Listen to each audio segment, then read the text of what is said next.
नगे च सुरेन्द्रे च कौशिके पाद संस्पृशि निर्विशेष मनस्काय श्री वीरस्वामिने नमः।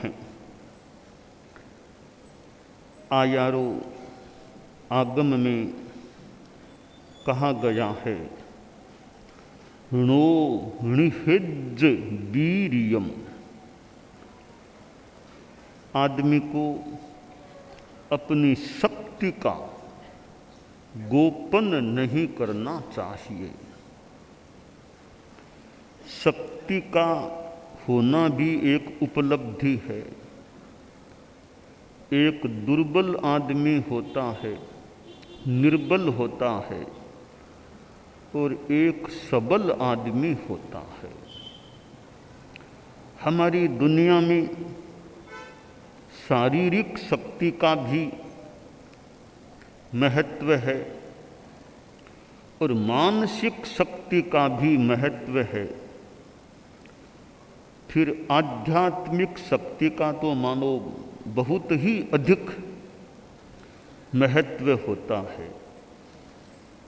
और भी बौद्धिक शक्ति हो सकती है, गृहस्थों के पास आर्थिक बल हो सकता है, किसी के पास जन बल हो सकता है।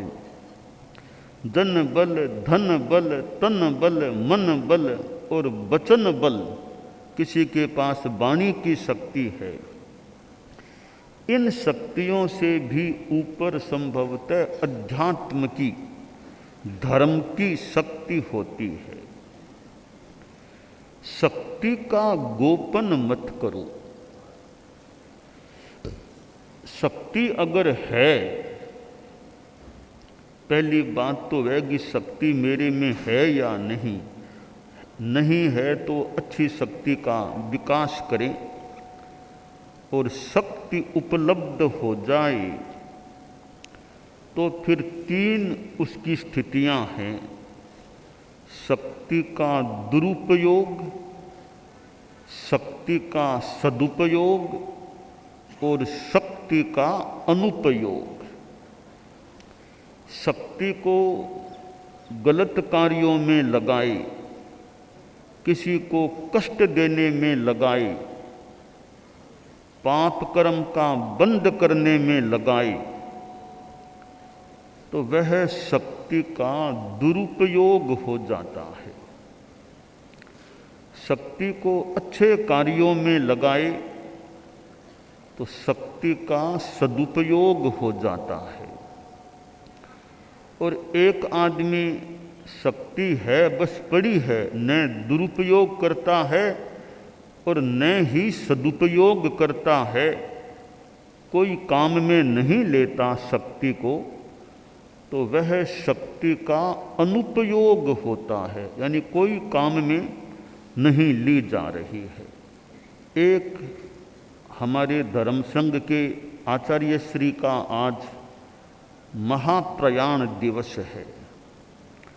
जैन श्वेतांबर तेरा पंथ हमारे धर्म संघ के 8वें आचार्य परम पूज्य कालू गणी हुए थे।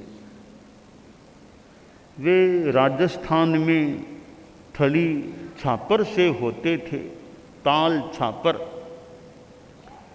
और जहाँ ताल है, हरिण होते हैं, तो वे छापर जो कस्बा या गांव है, वहाँ से कालूगणी होते थे। और किसी महापुरुष का जन्म स्थल होता है, जन्म स्थान होता है, वह भी गौरव मंडित बन जाता है कि अमुक महापुरुष यहाँ जन्मे थे। तो ताल छापर या छापर जहाँ की रजें भी कि महापुरुष इधर जन्मे थे, ऐ ताल छापर तुम्हारी रजें मेरी आँख में आ जा। ऐ ताल छापर तुम्हारी रजें मेरी आँख में आ जा, जहाँ जन्मे थे श्री कालू राम राजा। जहाँ जन्मे थे श्री कालू राम राजा। तो वे धर्म के राजा थे, हमारे धर्म संघ के राजा थे। जन्मे और जन्म से पहले भी उनकी माँ छोगा जी थी। उनको एक रात में लगा कोई बच्चा उनको दिख रहा है। वो बच्चा कह रहा है कि माँ, मैं तेरी गोद में पलना चाहता हूँ, मैं आ जाऊँ क्या? तुम मेरी सुरक्षा कर लोगी क्या? मेरे साथ खतरा भी आएगा, तुम मेरी सुरक्षा कर लोगी क्या? छोगा जी को संतान चाहिए थी।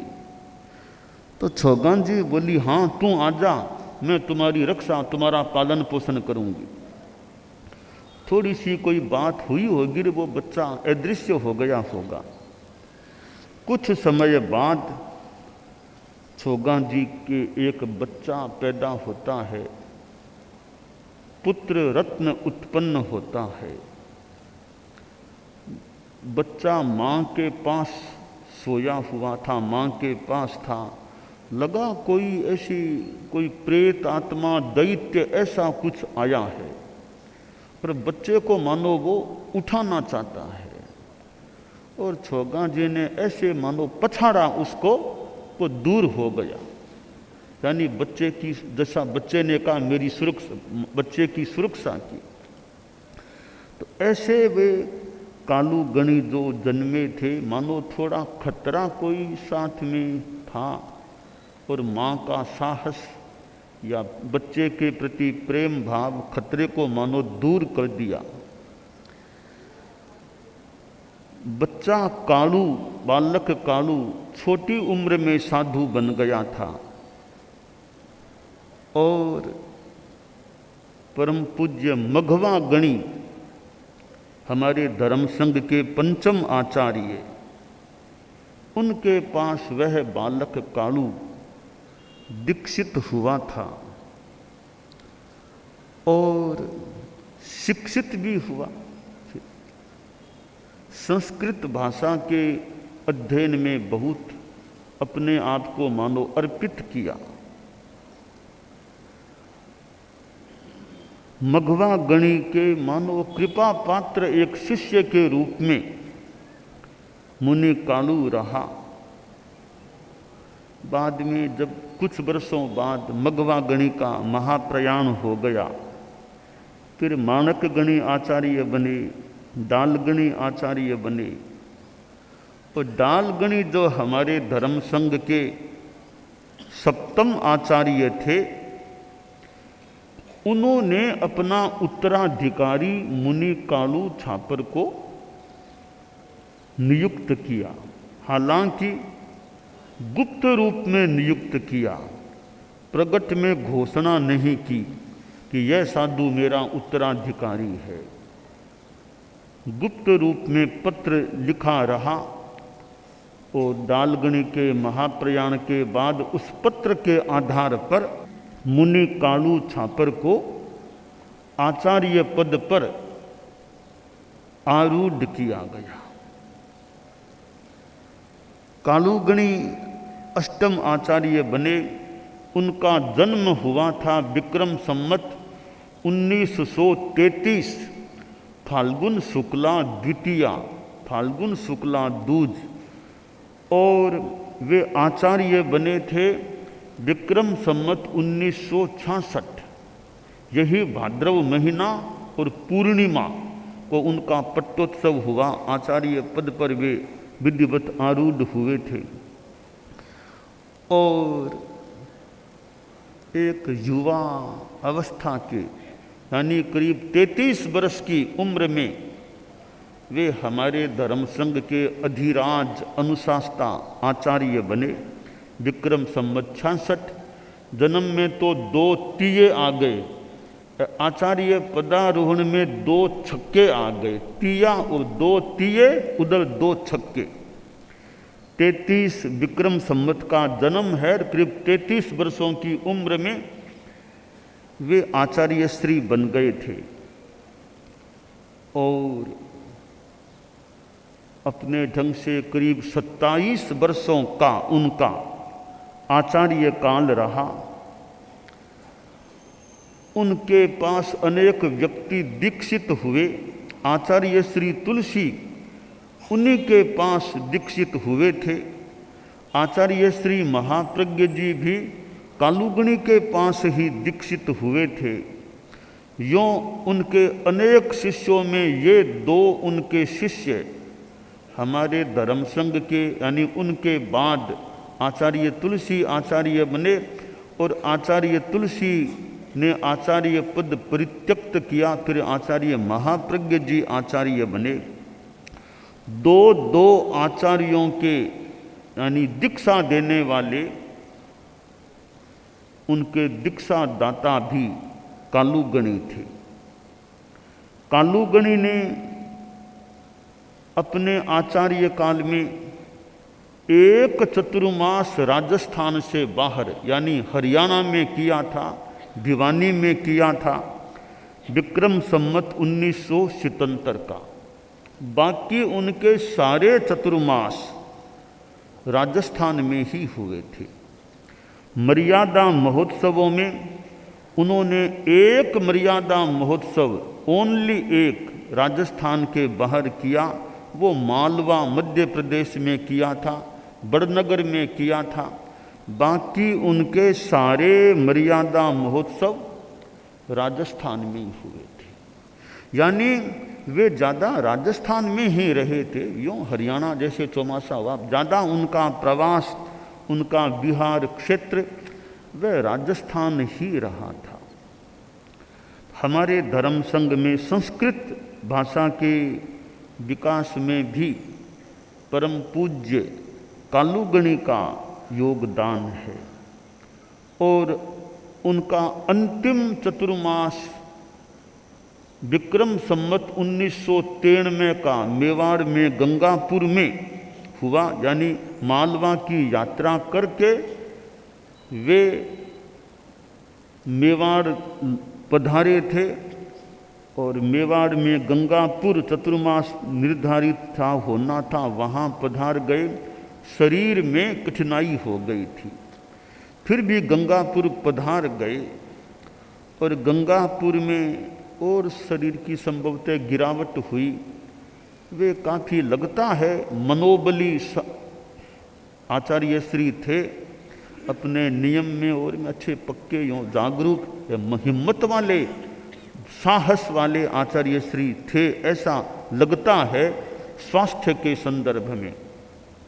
और शरीर में गिरावट आई तो उन्होंने मुनि तुलसी को गंगापुर में अपना युवाचार्य उत्तराधिकारी बनाया था। कहते हैं उनकी इच्छा तो थी कि मैं थली में जाऊं, विदासर जाऊं।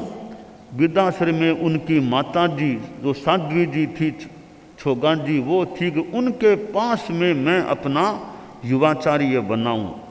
पर मानो मन की मन में रह गई, वे थली पहुंच ही नहीं पाए। मेवाड़ के गंगापुर के बाद गंगापुर में ही शरीर ने मानो उत्तर देने की स्थिति पैदा कर दी, तो उनको गंगापुर में ही भाद्रव शुक्ला तीज को अपना युवाचार्य डिक्लेयर करना पड़ा।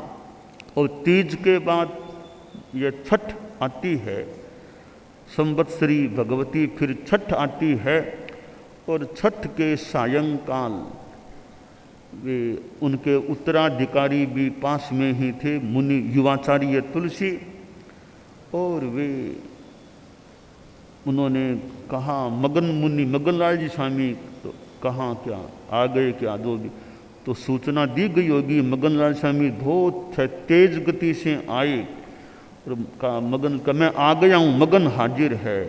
तो कालुगणी ने बोला अब यानी अब मेरा शरीर टिकने वाला नहीं। तो कहा संथारा पचका दें। कहा उनको संथारा पचका दिया और थोड़ी सी मिनटों में उनका महाप्रयाण भी हो गया। तो ऐसे कालुगणी जो महाप्रयाण हुआ वो तिथि आज की है, भाद्रव शुक्ला छठ। आज से 89 89 ईयर्स पहले आज के दिन उनका वो महाप्रयाण यानी डेथ के डे महाप्रयाण हुआ था। तो आज वार्षिकी तिथि है परम पूज्य कालूगणी की। हमारे धर्म संघ में अष्टम स्थान को सुशोभित करने वाले अष्टम आचार्य परम पूज्य कालूगणी थे। 60 वर्ष भी पार नहीं कर सके थे और 33 का जन्म है। इधर ये 93 में लगभग मान लो 59.5 वर्ष का करीब करीब उनका जीवन काल रहा। और एक हमारे धर्म संघ का मानो सूर्य आज के सायंकाल यूँ अदृश्य हो गया था। तो उनके पीछे फिर उनके उत्तराधिकारी आचार्य श्री तुलसी बने और वे हमारे धर्म संघ के 9वें आचार्य श्री बने। तो मानो आचार्य श्री तुलसी को धर्म संघ को देने वाले कालूगणी थे। महाप्रज्ञ जी गुरुदेव भी कालूगणी के द्वारा ही दीक्षित थे। तो आज यह कालूगणी प्रवर की वार्षिकी पुण्यतिथि है। तो जैसा आगम में कहा गया णो निहज वीरियम कि शक्ति का गोपन मत करो। तो कालूगणी ने भी यूँ अपने ढंग से यात्रा भी की। हरियाणा मध्य प्रदेश की मालवा राजस्थान में ये राजस्थान है। तो यूँ उन्होंने यात्रा भी की विहरण भी किया और अपने युग के वे एक आचार्य कितनों को दीक्षाएं दी थी। और संस्कृत का उनका अपना प्रयास, संस्कृत भाषा के विकास का प्रयास। तो यह शक्ति जो हो आदमी में उसका दुरुपयोग तो हमें करना ही नहीं चाहिए। अच्छे कार्यों में जितना कर सकें, आध्यात्मिकता में कर सकें, वो बढ़िया उपयोग करें।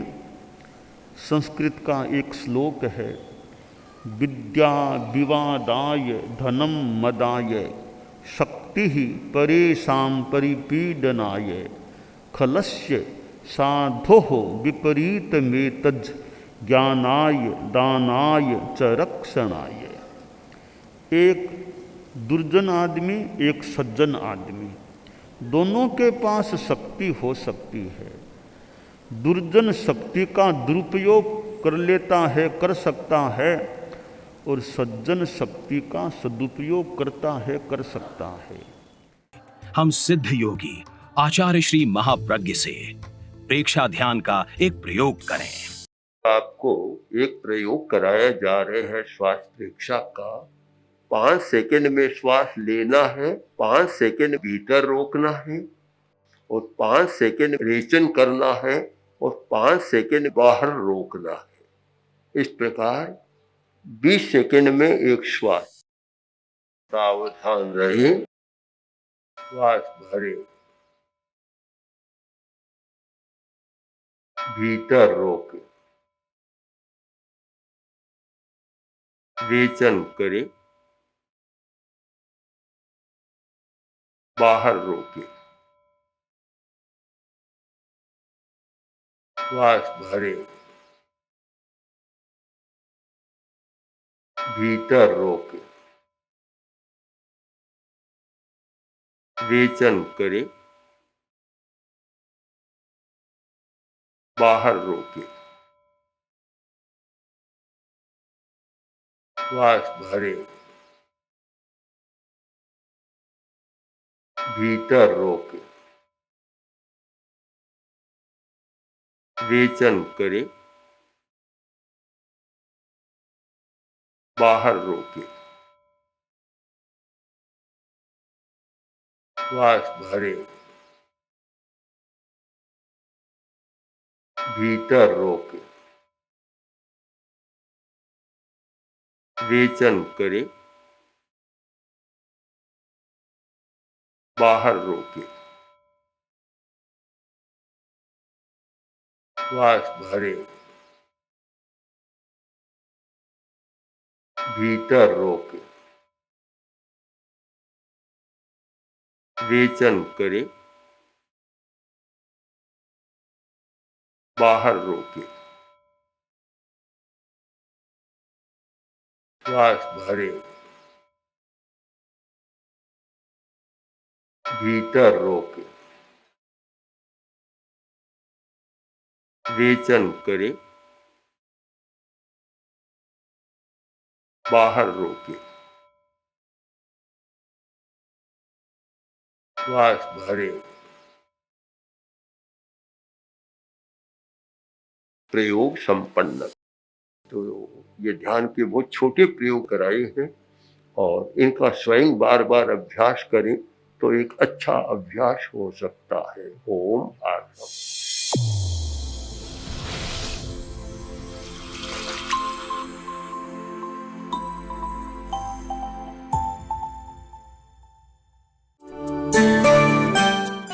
एकाग्रता, तन्मयता, अपने आप को मंगलमय अनुभव करते हुए नमो अरहंताणम, नमो सिद्धाणम, नमो आयरियाणम, नमो उवज्झायाणम, नमो लोए सब्बसाहूणम, एसो पंचणमुक्कारो सब्ब पावपणासनो मंगलाणं च सब्बेसिं पढ़मं हवइ मंगलम।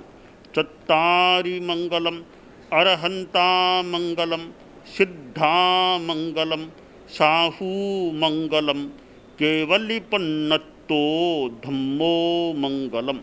चत्तारि लोगुत्तमा, अरहंता लोगुत्तमा, सिद्धा लोगुत्तमा, साहू लोगुत्तमा, केवलिपन्नत्तो धम्मो लोगुत्तमो।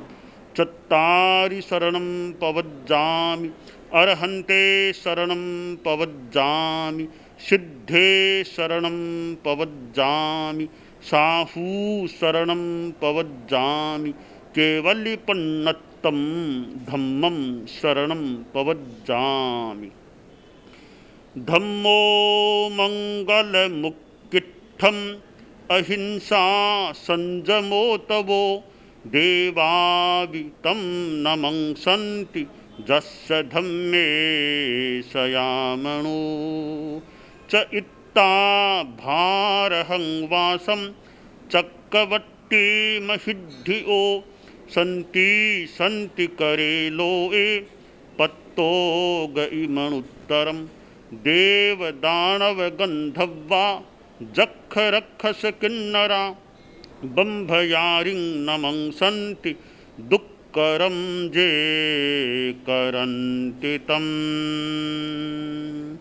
मंगलं भगवान् वीरो मंगलं गौतमो गणी मंगलं स्थूलभद्राद्यः जैनधर्मोऽस्तु मंगलम्।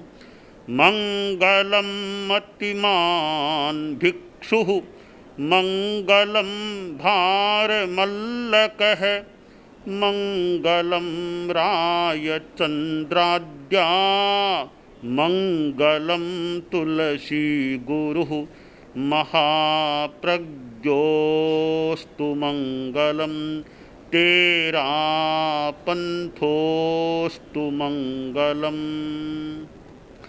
विघ्नहरण मंगलकरण स्वामी भिक्षुनो नाम गुण ओळख समरण किया सर अचिंत्या काम।